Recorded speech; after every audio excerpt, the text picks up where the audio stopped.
पाटील साहेब, आत्ताची एक महत्त्वाची बातमी आहे की हे जे मंत्रिमंडळाच्या बैठकीमध्ये मंजूर झालेलं आहे 10% आरक्षण, त्याला छगन भुजबळ यांनी सुद्धा पाठिंबा दिलेला आहे. म्हणजे मूळ तुमची जी मागणी आहे त्याला बगल देऊन सरकार काहीतरी थोपवतंय मराठा समाजावर, म्हणून भुजबळ यांनी पाठिंबा दिला असं म्हणायचं का? अरे मराठ्यांच्या विरोधात जे जे असेल त्याला पाठिंबा देतो ना त्यो.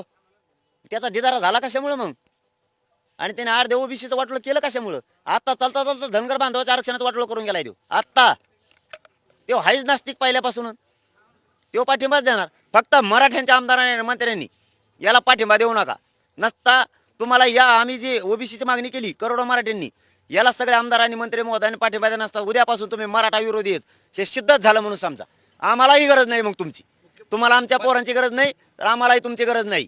कारण आम्हाला आता तुमच्यापेक्षा आमचे लेकरच मोठे. पण आता कॅबिनेटने हा निर्णय घेतलेला आहे, मग आता हा निर्णय तर पुढे जाणारच का? त्यासाठी सगळ्या सत्ताधारी विरोधी आमदारांनी जे मराठ्यांना सपोर्ट करू शकतात त्यांनी काय करायला हवं असं तुमचं म्हणणं आहे? सगळ्यांनी सगळ्या सोयऱ्यांच्या बाबतच्या अंमलबजावणीसाठी भूमिका घ्यावी. याला जरी कॅबिनेटने मंजुरी दिली तर आमचा कुठे विरोध आहे म्हणतो आम्ही.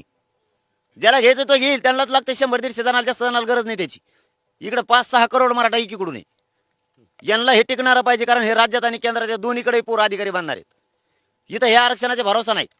हे मिळेल म्हणजे एकच घर बांधल्यासारखं आहे. खालून टाकली माती वरून टाकला स्लॅब, खालची माती निघून गेली पडण बोकांडे आमचे ते घर.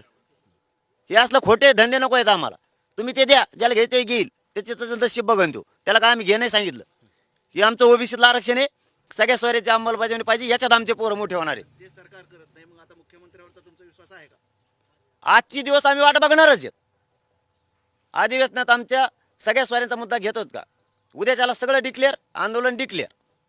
मराठी स्वतःच्या पोरासाठी पुन्हा लढाई लढणार आणि जिंकणार. आता काय राहिलेलं नाही आमचंही, फक्त अंमलबजावणी राहिली. आणि आमच्या शेतीचे कामं म्हणतात तर 85% उरकलेले आहेत. आता आम्हाला काही काम नाही. तुम्हाला मराठीची शक्तीने दम बघायचा ना, आणि बघा तुम्ही. आता तुम्हाला आम्ही सगळ्या सोयऱ्यांची अंमलबजावणीच करायला लावणार आहे. आमचं बी काय मोठं काम राहिलेलं नाही सरकारकडे. आमचं फक्त अंमलबजावणी राहिली, तेवढीच आम्हाला